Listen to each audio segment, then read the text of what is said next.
Hello दोस्तों, स्वागत है मेरे इस यूट्यूब चैनल पर जिसका नाम है फिजिक्स क्लासेस 937।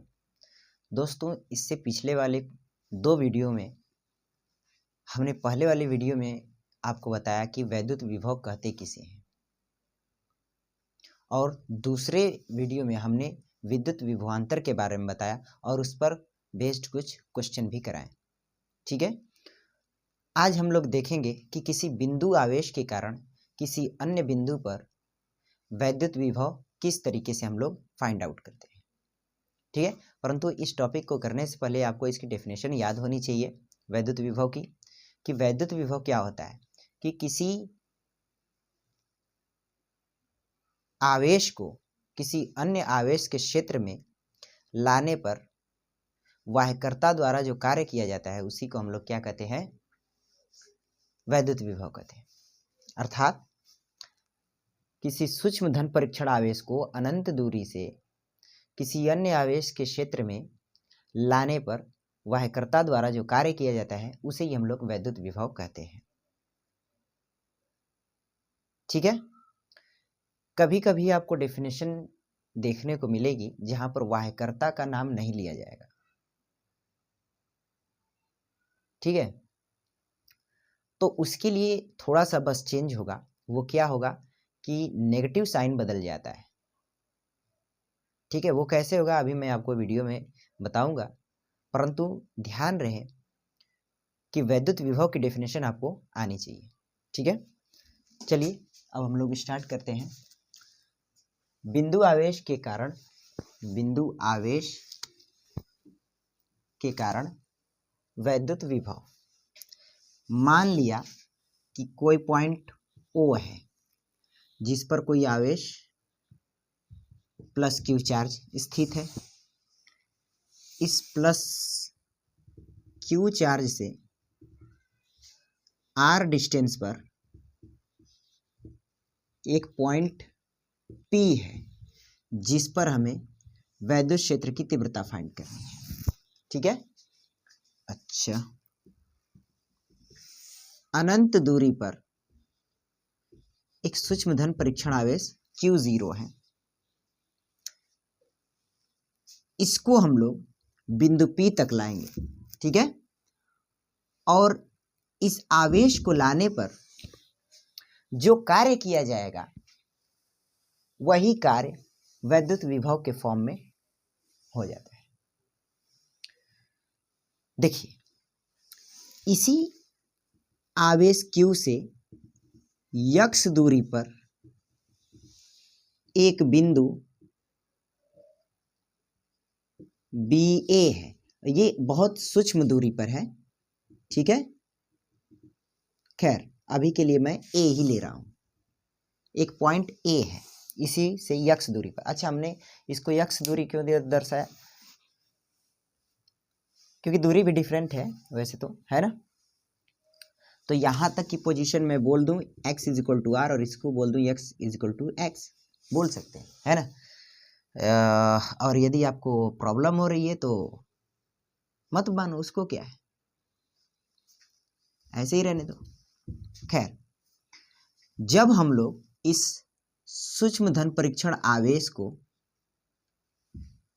इस आवेश की ओर लेकर आते हैं तो यह आवेश इस पर इलेक्ट्रिक फोर्स लगाएगा, जैसा कि हमने कूलाम नियम में पढ़ा था, कूलम्स लॉ में। दोनों सूक्ष्म धन परीक्षण आवेश जो होता है वो पॉजिटिव चार्ज होता है, और जो हमने यहाँ पर चार्ज लिया है वो पॉजिटिव चार्ज वो भी लिया है। तो क्योंकि यह भी पॉजिटिव है और यह भी पॉजिटिव है तो ये एक दूसरे को क्या करेंगे, रिपेल करेंगे। अब हमने पॉजिटिव चार्ज ही क्यों लिया, नेगेटिव क्यों नहीं लिया? तो उसके लिए भी आप ले सकते हो, उसमें कोई प्रॉब्लम नहीं है, परंतु प्रूफ करने के लिए ये ज़्यादा अच्छा रहता है, तो हमने पॉजिटिव चार्ज ले लिया।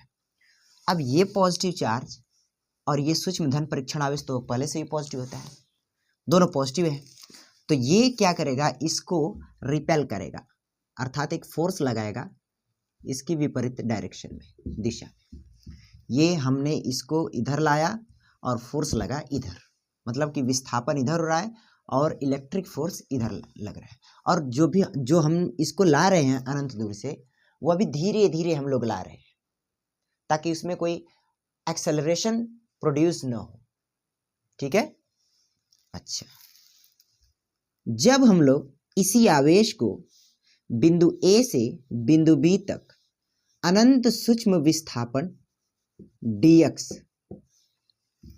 उसको खिसकाते हैं, अर्थात इधर की तरफ लाते हैं, कितना खिसकाया, dx विस्थापित कर दिया, तो इस अवस्था में फोर्स इधर लगा अभी भी, परंतु जो कार्य हुआ वो dw हुआ।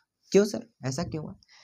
क्योंकि जब हम लोग, कार्य की डेफिनेशन क्या है कि किसी वस्तु पर बल लगाकर वस्तु को विस्थापित करना ही कार्य कहलाएगा। ठीक है। तो देखो F डॉट dx, लेकिन प्रॉब्लम ये है कि फोर्स लग रहा है इस डायरेक्शन में और डिस्प्लेसमेंट हो रहा है इस डायरेक्शन में।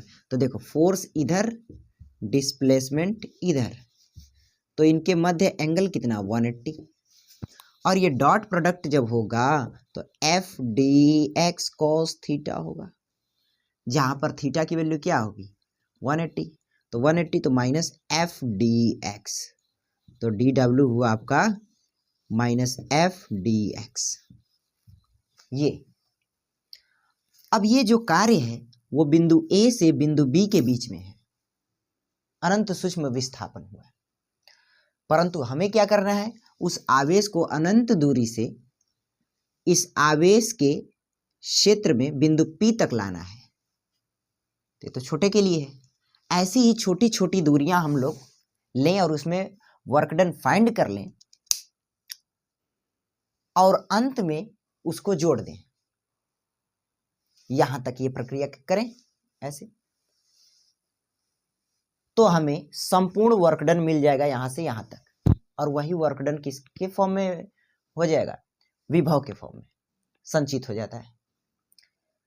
परंतु ये तो प्रक्रिया बहुत जटिल हो जाएगी कि थोड़ी थोड़ी डिस्टेंस लो उसी के साइज का, जिस पर फोर्स सेम लगे, वैसे लगेगा ही फोर्स सेम, परंतु हाँ डिस्टेंस अगर बदलेगी तो वो भी बदलेगा। खैर, तो थोड़ी थोड़ी दूरी ऐसे ही सेम साइज का काट लें, उसमें हम लोग वर्क डन फाइंड करें और अंत में उसे जोड़ दें, तो हमें टोटल वर्क डन फाइंड हो जाएगा। अब ये करने से अच्छा है कि हम लोग इंटीग्रेट कर दें, जहां से हम लोग ला रहे हैं और जहां तक ला रहे हैं। तो कहां से कहां तक ला रहे हैं, इन्फिनिटी से बिंदु P तक, ठीक है, R जो कि है यहां से यहां तक की दूरी। तो इसको हम लोग इंटीग्रेट कर देते हैं, डी डब्ल्यू 0 टू डब्ल्यू, और ये इन्फिनिटी से R डिस्टेंस पर माइनस dx। ठीक है। तो बेसिकली मैंने ये ऐसे ही आपको करके दिखाया। अब मैं इन चीज़ों को अच्छे से लिख कर और फिर से आपको अच्छे से समझाता हूँ। ये तो मैंने बस आपको ओवरव्यू दिया कि मैं इसमें करूँगा क्या। ठीक है, तो आइए करते हैं। और सबसे पहले मैं जो जो इसमें दिखाया हूँ फिगर में वो लिखता हूँ। ठीक है, हाँ जी, तो मैंने लिख दिया है। आइए अब इसको देखते हैं। ठीक है, तो देखो जो चीज़ें हमने यहाँ पर अभी अभी आपको बताया, सेम चीज़ें वही मैंने यहाँ पर लिखा है। ठीक है, बस इसको एक्सप्लेन किया और वर्ड्स में हमने इसको लिख दिया है। ठीक है, तो देखो माना एक बिंदु आवेश प्लस Q बिंदु O पर स्थित है। देखो चित्रानुसार आप देखें तो बिंदु O ये रहा, बिंदु O पर एक धनावेशित चार्ज Q स्थित है। बिंदु O से R दूरी पर एक बिंदु P है, बिंदु O से R दूरी पर एक बिंदु P है। ठीक है, जिस पर हमें वैद्युत विभव की गणना करनी है, ठीक है, और यह बिंदु जो P है यह इस आवेश के क्षेत्र में है। ठीक है, अच्छा, बिंदु O से x दूरी पर बिंदु A स्थित है। बिंदु O से बिंदु A तक की जो दूरी है वो x है। ठीक है, अच्छा, जब हम अनंत दूरी पर स्थित आवेश को प्लस Q आवेश की ओर अत्वरित रूप से लाते हैं, अर्थात जब कोई अनंत दूरी पर एकांक सूक्ष्म धन परीक्षण आवेश को इस आवेश के क्षेत्र की तरफ लाते हैं अत्वरित रूप से, अर्थात धीमे धीमे, ताकि उसमें एक्सेलरेशन उत्पन्न न हो। धीमे धीमे जब लाते हैं तो जो प्लस चार्ज है, तो प्लस चार्ज अर्थात धनावेशित आवेश विस्थापन की विपरीत दिशा में प्रतिकर्षण बल लगाता है। अर्थात जब हम लोग इसको इधर लाते हैं, इधर, तो ये जो चार्ज है, क्योंकि ये भी पॉजिटिव है ये भी पॉजिटिव है, इसको ये विस्थापित कर रहे हैं हम लोग इधर और फोर्स लगा रहे हैं इधर। इसकी विपरीत दिशा में, विस्थापन की विपरीत दिशा में इस पर एक बल लगाता है, जिसका मान क्या है, F = Q0/x²। अब ये x क्यों लिया सर? ये जो हमने ये दो पॉइंट लिए ना, आप कहोगे कि ये भी तो डिस्टेंस है, ये पॉइंट लगभग इधर ही है, ठीक है। अच्छा, हमने परीक्षण आवेश Q0 को बिंदु A से बिंदु B तक लाया, ये यहां से यहां तक बिंदु A से B तक लाया, जिसमें विस्थापन कितना हुआ, dx। हमने मान लिया कि इन दोनों के बीच में विस्थापन हुआ dx। ये दूरी अनंत सूक्ष्म है, बहुत कम ही है, वो तो हमने आपको दिखाने के लिए ऐसे दिखा दिया। तो उस अवस्था में सूक्ष्म विस्थापन कितना हुआ, dx। तो इस सूक्ष्म विस्थापन के दौरान वाह्यकर्ता द्वारा कार्य कितना होगा, या यूं कहें वाह्यकर्ता द्वारा ना कहें तो कार्य कितना होगा, क्योंकि ये भी चार्ज इस पर फोर्स लगा रहा है, ठीक है ना। तो इसके द्वारा अगर देखा जाए तो विस्थापन हो रहा है इधर dx, और जो बल है वो लग रहा है इधर। क्लियर है? क्योंकि ये तो इसको रिपेल ही करेगा ना, ये पॉजिटिव चार्ज है, ये तो इधर की तरफ इसको रिपेल कर रहा होगा F, परंतु हम लोग इसको ला किधर रहे हैं, इधर, विस्थापित हमने इधर किया है। तो इस अवस्था में उनके द्वारा जो कार्य किया जाएगा वो क्या होगा, देखो यहाँ पर हमने लिखा है dW = F.dx। ये हम लोग जानते हैं, जिसको हम लोग डॉट प्रोडक्ट है तो इसको लिख सकते हैं F dx cos थीटा। अब cos थीटा क्या होता है कि फोर्स और डिस्प्लेसमेंट के मध्य का कोण होता है, एंगल होता है। तो फोर्स लग रहा है इधर भैया और डिस्प्लेसमेंट हो रहा है इधर, विस्थापन। तो इनके मध्य जो एंगल बनेगा वो कितना होगा, 180 डिग्री। अब जब 180 डिग्री है तो cos 180 डिग्री की वैल्यू होती है -1, जिसकी वजह से जो हमारा कार्य आएगा वो होगा -F dx, नेगेटिव होगा। अच्छा ठीक है सर, तो हमारा जो A से लेकर B तक जो कार्य हुआ वो कितना हुआ, -F × dx। परंतु हमें क्या करना है, हमें तो अनंत से लाना है, अनंत दूरी से बिंदु P तक लाना है। तो अनंत दूरी से बिंदु P तक लाने में किया गया कार्य वो कितना होगा, तो देखो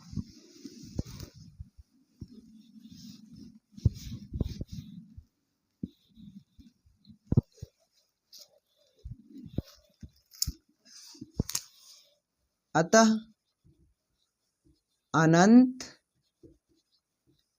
दूरी x ∞ से x r दूरी तक सूक्ष्म धन परीक्षण आवेश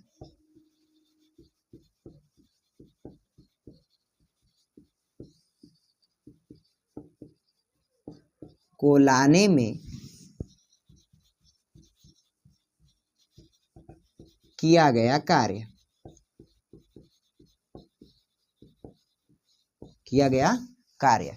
अनंत दूरी से बिंदु P तक लाने में किया गया कार्य।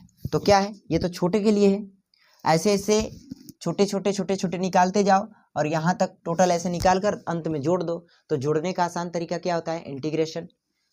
तो हम लोग क्या करेंगे कि इसका इंटीग्रेशन कर दें, कहाँ से कहाँ तक, x ∞ से x r डिस्टेंस तक, क्या है, -F × dx। और ये वर्क डन कहाँ से कहाँ हो रहा है, 0 से W तक। ऐसे लिख सकते हैं क्या, बिल्कुल लिख सकते हैं, इसमें कोई शक वाली बात नहीं है। अच्छा, अब ये जो +q चार्ज है इस पर फोर्स कितना लगा रहा था, ये यहाँ पर अगर x दूरी पर है, x दूरी पर यहाँ पर, तो फोर्स कितना लग रहा था, Q0/x²। तो इसकी वैल्यू रख देते हैं, तो आएगा, यहाँ पर मैं दिखा दूं,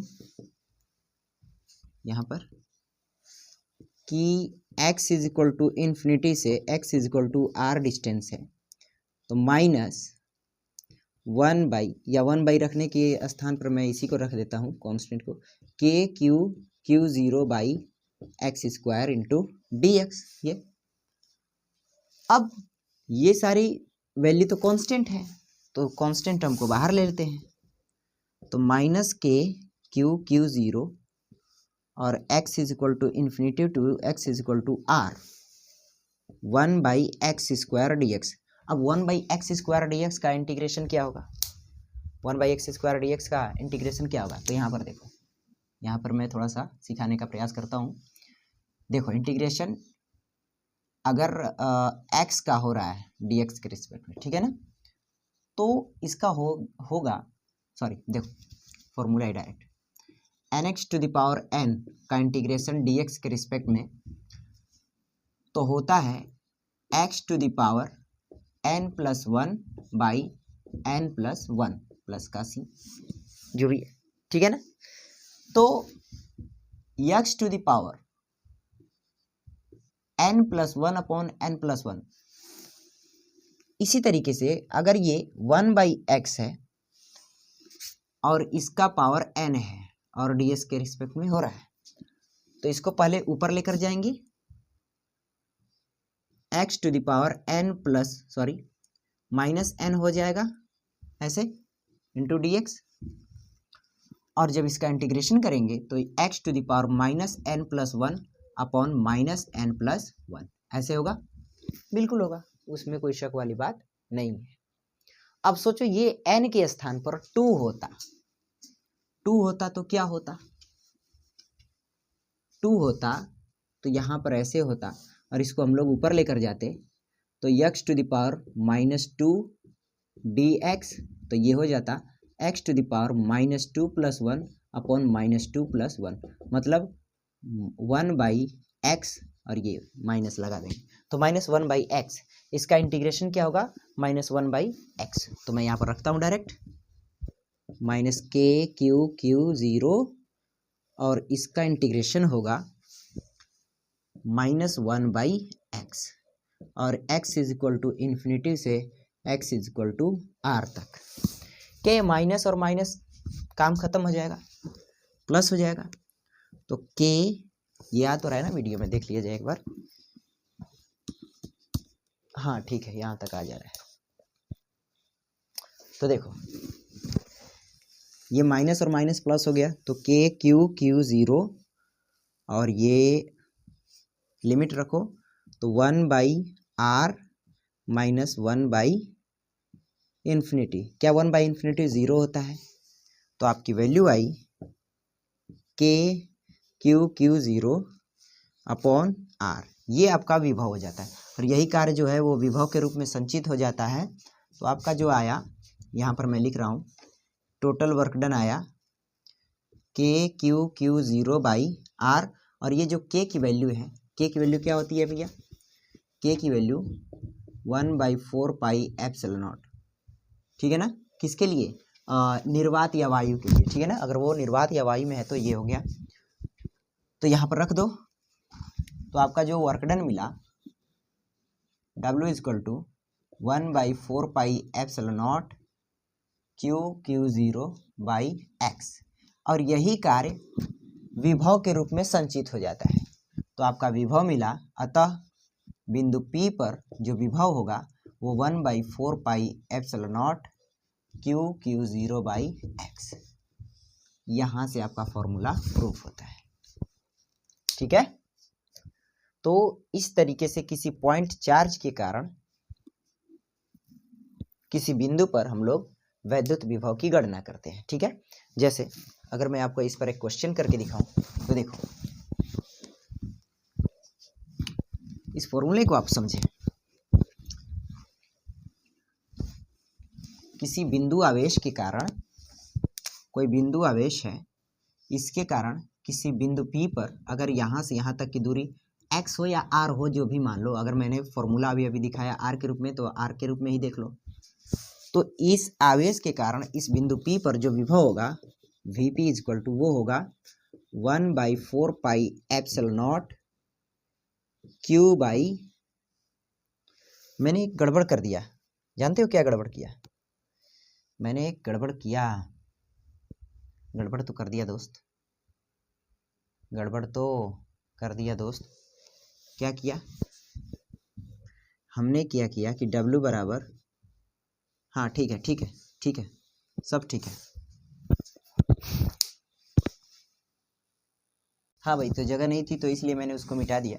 तो देखो, तो प्लस क्यू चार्ज के कारण, सॉरी, प्लस क्यू चार्ज के क्षेत्र में एक बिंदु P स्थित है और अनंत दूरी पर एक एकांक सूक्ष्म धन परीक्षण आवेश Q0 स्थित है। ठीक है, जब हम लोग इसको अत्वरित रूप से इस आवेश के क्षेत्र में लाते हैं तो जो कार्य किया जाता है वो क्या होता है? W = 1/4πε0 Q0/x²। ठीक है, ये हमने आपको अभी अभी दिखाया। तब बिंदु P पर वैद्युत विभव तो हम लोग जानते थे कि W/Q0 होता है, ये हमने आपको बताया। इसलिए V = W की वैल्यू क्या है? 1/4πε0 Q0/x² अपॉन Q0। तो Q0 से Q0 मर गया, बचा क्या? बचा आपका 1/4πε0 Q बाई, अरे भाई साहब ये यहाँ पर x था बस, ठीक है ना, ये यहाँ पर x है तो ये बना आपका x या r, सॉरी वो r था, ठीक है ना, r। तो हमें मिला विभव V at point P 1/4πε0 Q/r। ये होता है किसी पॉइंट चार्ज के कारण किसी बिंदु पर वैद्युत विभव का मान। ठीक है, अब हम लोग ऐसे तो समझ नहीं पाएंगे, मैं इसको एक क्वेश्चन के माध्यम से समझाता हूं। ठीक है, तो देखो,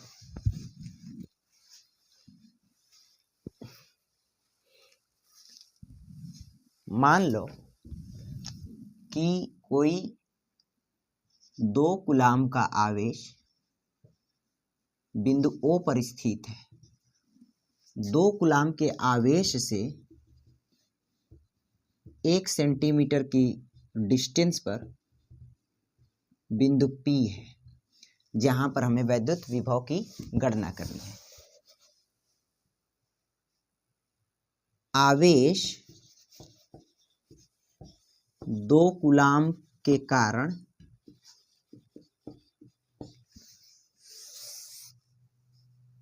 R बराबर 1 सेंटीमीटर पर वैद्युत विभव क्या होगा?